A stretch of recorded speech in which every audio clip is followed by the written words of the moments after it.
lá? Vamos começar o nosso bloco 5, estudando o Poder Judiciário. Estamos estudando as competências do Supremo Tribunal Federal, artigo 102, inciso 1, competências originárias, e estamos na linha B. Vou abrir a tela para você. Aqui a gente tem a linha B aqui transcrita, não é? Compete privativamente ao Supremo Tribunal Federal,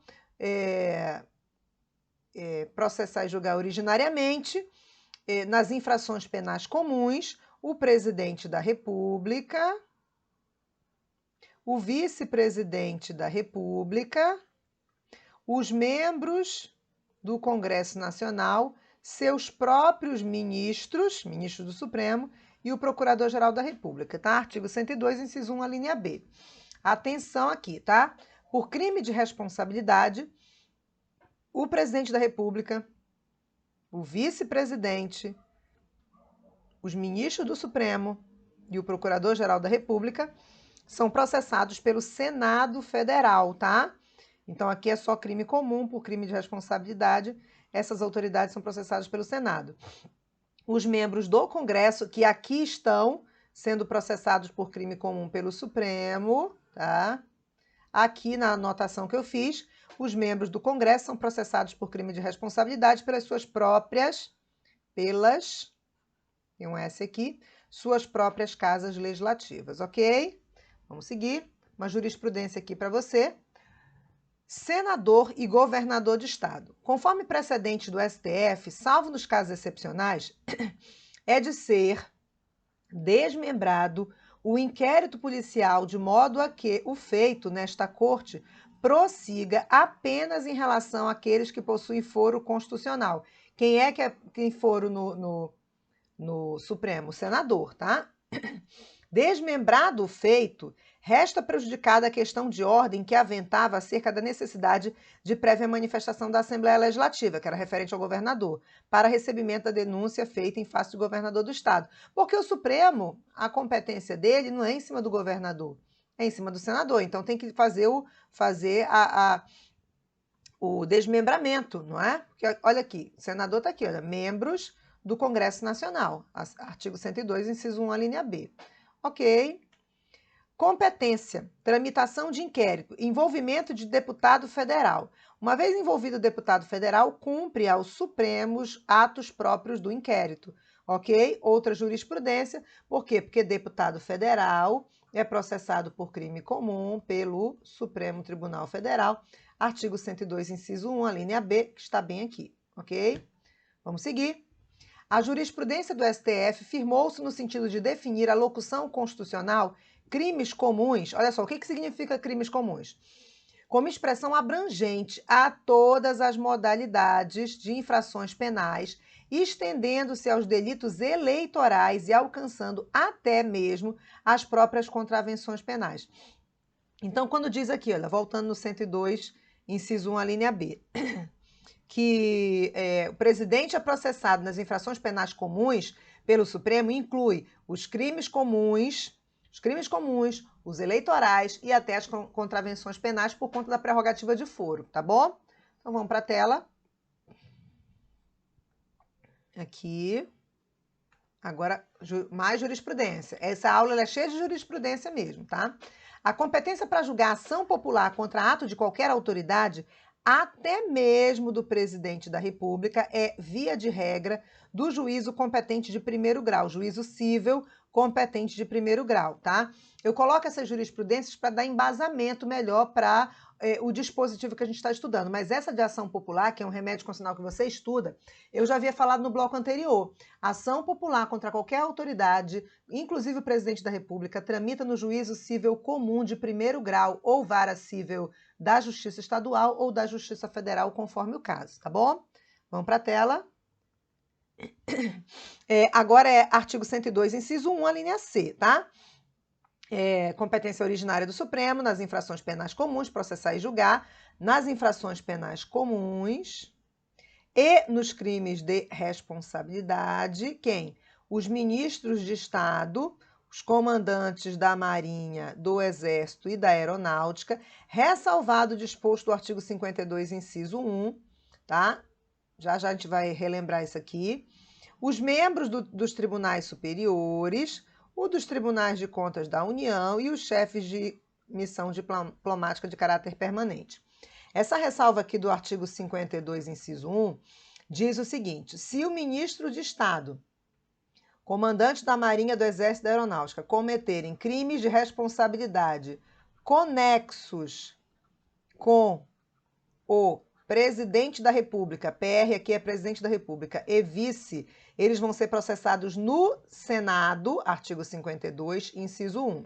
Então, se ministro de Estado, comandante do Exército, Marinha e Aeronáutica cometem crime de responsabilidade sozinhos, eles são processados no Supremo, aqui no 102, inciso 1, a linha B. Se eles cometem crime de responsabilidade conexos com o presidente ou vice, aí eles são o presidente ou vice, que são autoridades superiores, né, puxam a competência para o Senado Federal. Aí no crime comum não tem problema, porque crime comum, tanto presidente quanto vice, quanto ministro de Estado, comandante da Marinha, do Exército, da Aeronáutica, todos eles são processados por crime comum no Supremo. Aí não tem por que sair para outro órgão julgador, tá bom? Vamos seguir. Os ministros de Estado e os comandantes da Marinha, Exército e Aeronáutica são processados e julgados por crimes comuns e de responsabilidade pelo Supremo. Aqui é só a anotação do que eu expliquei, tá? Entretanto, se eles cometem crime de responsabilidade junto com o presidente ou vice-presidente, serão processados e julgados pelo Senado Federal, ok? Já os membros dos tribunais superiores, os tribunais de contas da União e chefes de missão diplomática de caráter permanente serão processados pelo Supremo por crime de responsabilidade e comuns, sem exceção, tá? Não tem ressalva nenhuma. Só vai ter ressalva para esses primeiros aqui, porque o artigo 52, inciso 1, prevê essa possibilidade dos crimes de responsabilidade conexos, tá bom? Vamos seguir. Prerrogativa de foro do AGU, do Advogado-Geral da União. Presta atenção. STF, competência penal originária, ação penal ou interpelação preparatória dela contra a AGU, que passou a ser ministro de Estado por força da última edição da MP, medida provisória 2049-20, de 29 de junho de 2000. Então, hoje o AGU tem status de ministro de Estado. Então, a ação penal ou interpelação preparatória dela é de competência penal originária do AGU, conforme interpretação com base na medida provisória, tá bom? O tema foi disciplinado pela medida provisória e depois, né, posteriormente, pela Lei 10.683 de 2003, atualizada pela 12.462 de 2011, e concede ao AGU, concede ao Advogado-Geral da União, o status de ministro de Estado, estendendo a ele as prerrogativas processuais de ministro. Portanto, por força de dispositivo legal, não é só jurisprudência não, é dispositivo legal, o AGU será julgado pelo STF nas infrações penais comuns. Já nos casos de crime de responsabilidade, o artigo 52, inciso 2, atribui ao Senado a competência de julgamento, ok? Aí você me diria assim, mas Karina, a gente estudou no bloco anterior que o Supremo só tem competência originária se tiver explicitamente na Constituição. Eu disse isso, é a regra. Só que está explícito na Constituição que ministros de Estado são processados por crime comum e de responsabilidade pelo Supremo Tribunal Federal. Se o AGU tem status de ministro, ele é processado por crime comum pelo Supremo. Ele só não vai ser processado por crime de responsabilidade pelo Supremo porque, volta aqui para a tela, o artigo 52, inciso 2, já diz expressamente que o AGU é processado pelo Senado por crime de responsabilidade, tá? Lembrando que o ministro de Estado sozinho, cometendo crime de responsabilidade, ele é processado pelo Senado. Junto com o presidente, sozinho, cometendo crime de responsabilidade, ele é processado pelo Supremo. Cometendo crime de responsabilidade junto com o presidente, é processado pelo Senado. A AGU, no crime de responsabilidade, sozinho ou com o presidente, Senado, porque já é Senado. E o AGU, por crime comum, por ele ter status de ministro amparado por lei, ele entra na previsão ali como se fosse ministro de Estado, Supremo processa por crime comum, tá bom? Vamos para a tela. Outra jurisprudência. Representação contra ministro de Estado imputando-lhe crime eleitoral. Competência do STF. Por quê? Porque a gente entende crime comum, todo crime, inclusive crime eleitoral e inclusive contravenção penal. Competência do STF, de acordo com o artigo 102, inciso 1, a linha C da Constituição.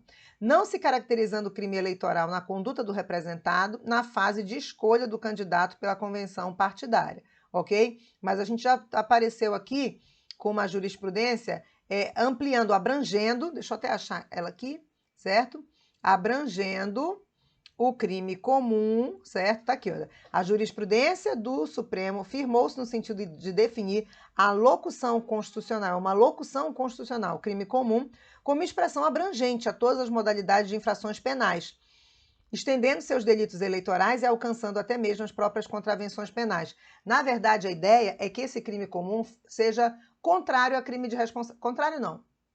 Seja um paralelo a crime de responsabilidade. Crime de responsabilidade é infração político-administrativa e crime comum é aquele previsto na legislação penal comum, cuja competência nesses casos aqui, já que a gente está estudando o Supremo, é do Supremo Tribunal Federal. Ok, vamos para a tela. Artigo 102, inciso 1, a linha D de dado. Compete ao Supremo processar e julgar originariamente o habeas corpus, sendo paciente qualquer das pessoas referidas nas alíneas anteriores. Paciente é quem está preso ou ameaçado de ser preso, é aquele que é o beneficiário do habeas corpus. O habeas corpus pede em favor do paciente. Então, se o paciente for qualquer das pessoas referidas nas alíneas anteriores, a competência do Supremo. O mandado de segurança e o habeas data contra atos do presidente da República, das mesas da Câmara dos Deputados e do Senado Federal, do Tribunal de Contas da União, do Procurador-Geral da República e do próprio Supremo Tribunal Federal. Competência do Supremo, tá? Paciente é o beneficiário do habeas corpus, já falamos. Então, olha só, quando o presidente, o vice, os membros do Congresso Nacional, ministros do STF, dos Tribunais Superiores, membros do TCU, PGR, ministro de Estado, comandante da Marinha, do Exército, da Aeronáutica e chefe de missão diplomática de caráter permanente figurarem como pacientes em HC, em habeas corpus, o julgamento cabe ao Supremo Tribunal Federal. Essas são as autoridades citadas nas alíneas anteriores, tá? Quando o presidente da República, das mesas da Câmara dos Deputados e do Senado Federal, do Tribunal de Contas da União, do Procurador-Geral da República e do próprio Supremo Tribunal Federal forem impetrados, os membros, né? Presidente da República e os membros dessas casas, forem impetrados, ou seja, forem autoridade coatora, polo passivo, no mandado de segurança e no habeas data, a competência também será do STF. Só expliquei o que o inciso já disse, tá? Agora, o inciso não, a linha. Agora, as linhas E e F do artigo 102, inciso 1. Competência originária do Supremo. O litígio entre Estado e estrangeiro ou organismo internacional e a União, o Estado, o Distrito Federal e território. Então, litígio entre Estado e estrangeiro, por exemplo, a China, ou organismo internacional, por exemplo, a ONU e a União, ou o Estado, ou o DF, ou o território, ok?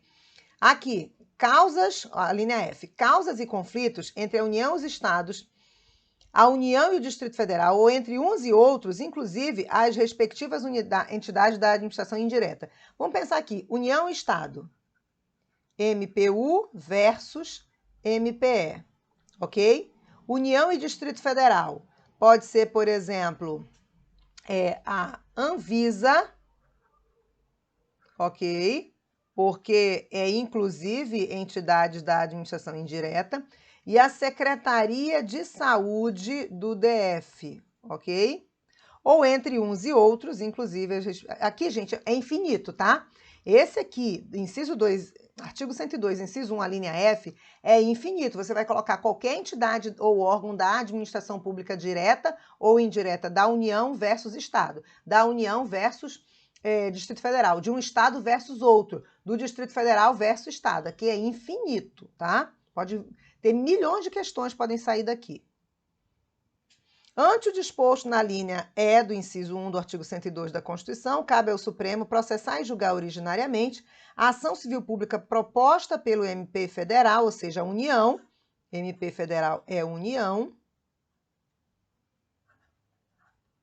versus Itaipu Binacional. Itaipu Binacional tem status aqui, olha, de organismo internacional, ok? Beleza? Então, é União versus organismo internacional. Então, artigo 102, inciso 1, a linha E, tá? Súmulas do STF, são súmulas persuasivas, tá? Essas duas, 517 e 503. As sociedades de economia mista só têm foro na Justiça Federal quando a União intervém como assistente ou oponente. Fora isso, ela é tratada pela Justiça... recebe tratamento de uma SA comum, ok? E aí é Justiça Comum Estadual. Agora, se tiver interesse da União, se a União for assistente ou oponente, aí já é Justiça Federal. Súmula 513. A dúvida suscitada por particular sobre o direito de tributar, manifestado por 2 estados, não configura um litígio de competência originária do STF, tá? Súmula 503. Jurisprudência, ainda aqui.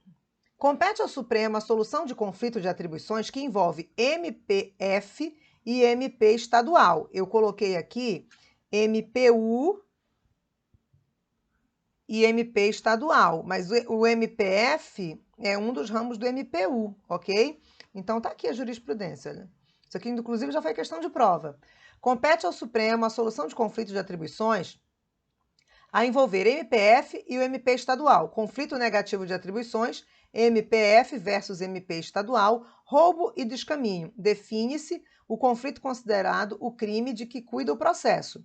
Aqui nem interessa esse detalhe aqui. Interessa que, se é União, MPF e Estado, é competência originária do Supremo. Mas vamos terminar de ler a jurisprudência. Circunstância de no roubo tratar-se de mercadoria alvo de contrabando não desloca a atribuição para denunciar do MP estadual para o federal, ok? Só isso, tá? Mas o que interessa é essa parte aqui, não é nem a essência, aliás, não é nem a essência do julgado, é essa primeira parte aqui que nos interessa, que é, voltando aqui, causas e conflitos entre a União-Estado, entre a União e DF ou entre uns e outros, inclusive entidades da administração pública indireta. É isso que eu quero trabalhar com você. Então, nos interessa nessa jurisprudência a primeira parte, e não o motivo do conflito, tá? Interessa só o conflito. Trata-se de conflito negativo de atribuições entre órgãos de atuação do MP federal, só um instantinho aqui, é outra ação, tá? Mas é o mesmo caminho. MP federal e do MP estadual, a respeito dos fatos constantes de procedimento administrativo. Os fatos indicados nos autos evidenciam o interesse jurídico da União, aqui consubstanciado, no efetivo exercício do poder de polícia da Agência Nacional de Petróleo, ANP, evidenciando-se a atribuição do MPF para conduzir as investigações. Conflito de atribuições conhecido com declaração de atribuição ao órgão de atuação do MPF no Estado do Rio de Janeiro. Então, aqui era um conflito entre a União, MPF, versus MP Rio de Janeiro. E aí o Supremo conheceu do conflito e atribuiu a competência para o MPF. Vamos lá. Não se enquadra na previsão constitucional o processamento e julgamento de ação em que figure quanto autores a União e a FUNAI, e com o réu cidadão comum. Não é conflito de atribuição aqui, é um cidadão comum contra a União e a FUNAI, que a FUNAI é a União. Então, não é competência do Supremo, isso é competência da Justiça Federal, porque aí entra a União, tá? Diferença entre conflito entre entes federados e conflito federativo. Isso aqui é importantíssimo, tá? Enquanto que no primeiro, pelo prisma subjetivo, observa-se a litigância judicial promovida pelos membros da federação, entes federativos, né? No segundo, para além da participação deles na lide, a conflituosidade da causa importa em potencial desestabilização do próprio pacto federativo, ok? Há, portanto, distinção de magnitude nas hipóteses aventadas, sendo que o legislador constitucional restringiu a atuação da Corte à última delas. Então, o Supremo, ele só vai atuar, só vai ser competência dele quando for um conflito federativo, porque desestabiliza o próprio pacto federativo. Conflito entre entes federados não é competência do STF. Então, há, portanto, distinção de magnitude nas hipóteses aventadas, sendo que o legislador constitucional restringiu a atuação da Corte à última delas, o conflito federativo, nos moldes fixados no texto magno, e não incluiu os litígios e as causas envolvendo municípios como ensejadores de conflito federativo, apto a exigir a competência originária da Corte. Tirou o município daí, tá? Não tem a previsão desse conflito com o município. O STF, outra jurisprudência, em face da regra de direito estrito consubstanciada no artigo 102, inciso 1 da Constituição, competência originária, né? Não dispõe, por ausência de previsão normativa, de competência para processar e julgar em sede originária causas instauradas entre municípios. Não está lá município, de um lado, e a União, autarquias federais ou empresas públicas federais de outro. Em tal hipótese, a competência para apreciar esse litígio pertence à Justiça Federal de primeira instância e só pertence, gente, à Justiça Federal por conta da União, ok? Aí vamos para a linha seguinte, já esgotamos aqui as jurisprudências interessantes. A linha G diz, compete originariamente ao Supremo processar a extradição solicitada por Estado estrangeiro, ok? Competência do Supremo Tribunal Federal. Súmula 421. Não impede a extradição a circunstância de o extraditando casado com brasileiro ou ter filho brasileiro. Existe uma lenda urbana, ok? Que eu digo que é uma lenda urbana, mas na verdade ela tem... Deixa eu abrir aqui para você, para a gente conversar. Na verdade, ela tem fundamento no direito comparado, tá? Em alguns países, não cabe extradição quando o indivíduo é casado com um nacional ou é filho de nacional, mas não é o caso do Brasil, ok? Então, voltando para a tela, não impede a extradição. Então, aqui, ó, o Supremo não vai deixar de conceder extradição se o estrangeiro extraditando for casado com brasileira ou ter filho brasileiro, ou se for o brasileiro naturalizado naquelas situações do artigo 5º, inciso 51, tá? Que é naturalizado cometer crime comum antes da naturalização, ou tráfico de drogas entorpecentes ou afins, ou então o estrangeiro, que é extraditado pelo artigo 5º, inciso 52, que ele é extraditado salvo se ele cometer crime político ou de opinião, tá bom? Vamos para a tela. A concessão do pedido extradicional pressupõe dupla tipicidade penal nos dois países e, na ocorrência de prescrição, pena superior a 2 anos, que é o acordo de extradição firmado entre os estados partes do Mercosul, nesse caso, né? Incompetência da justiça brasileira para julgar o crime, não ter sido extraditando condenado ou absolvido no Brasil pelo mesmo fato, não ser o extraditando submetido no exterior, e não ser, isso aqui não ser o extraditando submetido no exterior a tribunal de exceção, não se tratar de crime político ou de opinião, existência de sentença condenatória a pena privativa de liberdade ou prisão cautelar decretada pela autoridade competente do país estrangeiro, existência de tratado ou oferecimento de reciprocidade. A tese de legítima defesa agitada pelo extraditando, nesse caso, não constitui matéria suscetível de apreciação nesta sede processual, né, que era no Supremo. Pedido deferido, observada a detração, ok? Aqui foi uma extradição, número 1068, tá? No meu canal do YouTube tem até 2 vídeos que eu falo detalhadamente de extradição, de casos icônicos, faço a diferença de extradição ativa para extradição passiva, analiso a lei de imigração, a nova lei de imigração que fala da extradição, são 2 vídeos, tá? É bem interessante sobre esse tema, se você quiser procurar, tá no meu canal do YouTube, tá? Vamos lá. Pedido de extradição que atende todos os requisitos legalmente exigidos, extraditando que responde a processo no Brasil, extradição deferida, porém condicionada à conclusão do processo a que responde o extraditando no Brasil, salvo determinação em contrário pelo Presidente da República, precedentes, tá? A existência de processo no Brasil por crime diverso, e que inclusive teria ocorrido na data posterior ao fato objeto do pedido de extradição, não impede o deferimento da extradição, cuja execução deve aguardar a conclusão do processo ou do cumprimento da pena eventualmente aplicada, salvo determinação em contrário pelo Presidente da República. Artigo 89, cumulado com o artigo 67, ambos da Lei 6815. Essa Lei 6815, é a antiga lei, antigo Estatuto do Estrangeiro, que foi substituído pela lei de imigração, tá? Não é mais essa lei que rege a extradição, mas na época era ela, tá? Em 2008 era ela.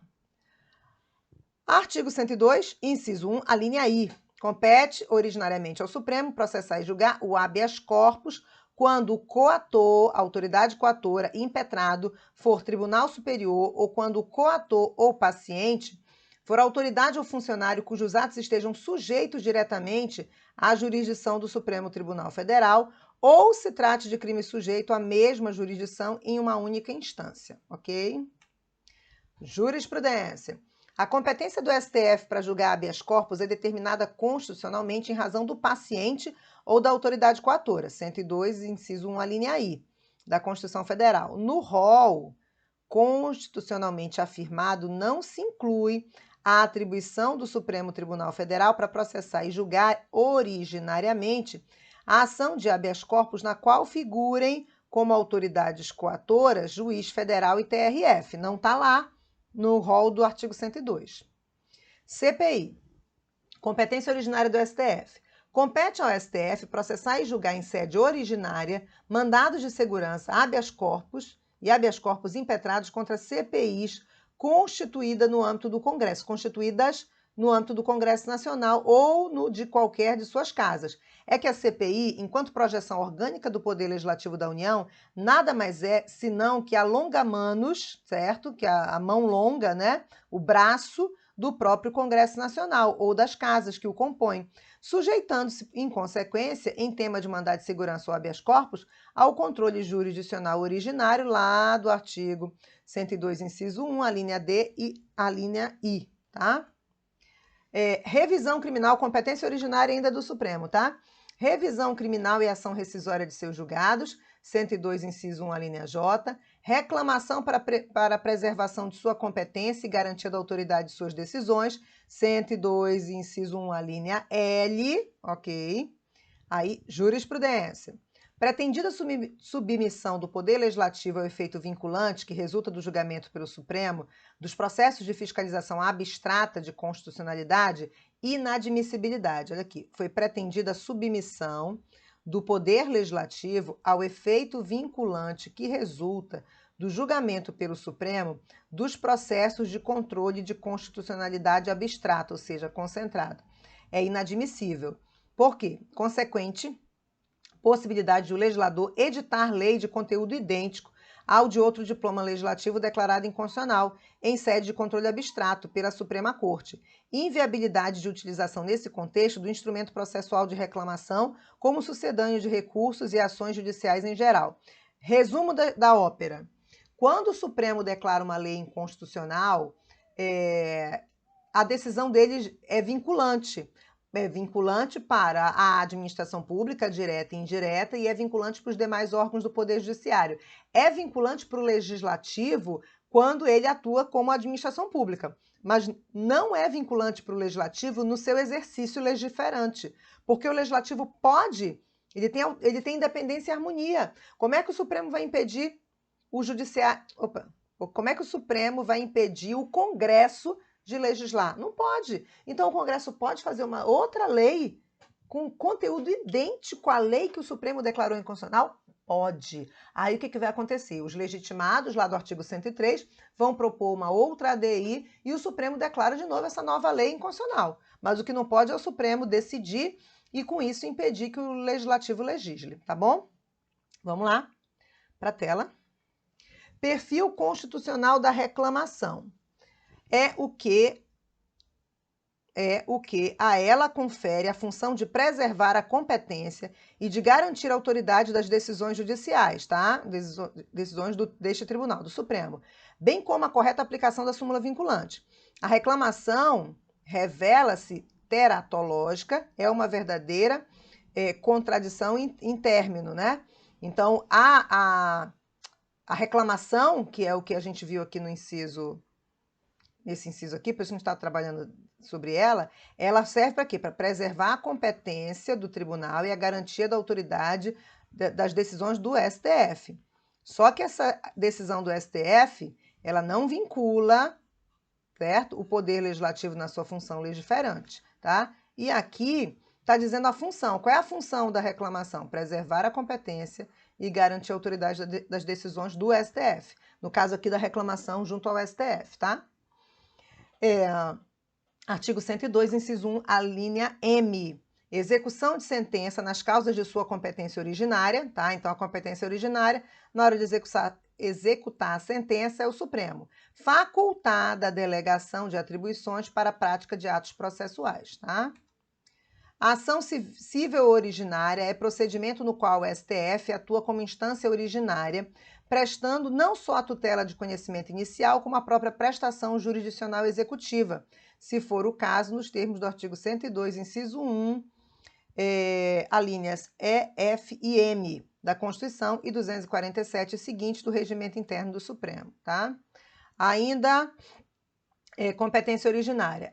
Compete ao Supremo originariamente processar e julgar a ação em que todos os membros da magistratura sejam direto ou indiretamente interessados e aquela em que mais da metade dos membros do tribunal de origem estejam impedidos ou sejam direto ou indiretamente interessados. Na linha O, os conflitos de competência entre STJ e quaisquer tribunais e entre tribunais superiores ou entre estes e qualquer outro tribunal, ok? E na P, o pedido de medida cautelar das ações diretas de inconstitucionalidade, ok? Também é competência do Supremo. Aí a gente tem uma jurisprudênciazinha aqui, só que eu vou dar um pause no nosso vídeo, deixa eu voltar aqui para a tela, vou dar um pause no nosso vídeo que a gente está estourando já o tempo, você vai clicar no próximo vídeo que a gente vai para o próximo bloco de Poder Judiciário, ainda falta bastante coisa, clica aí.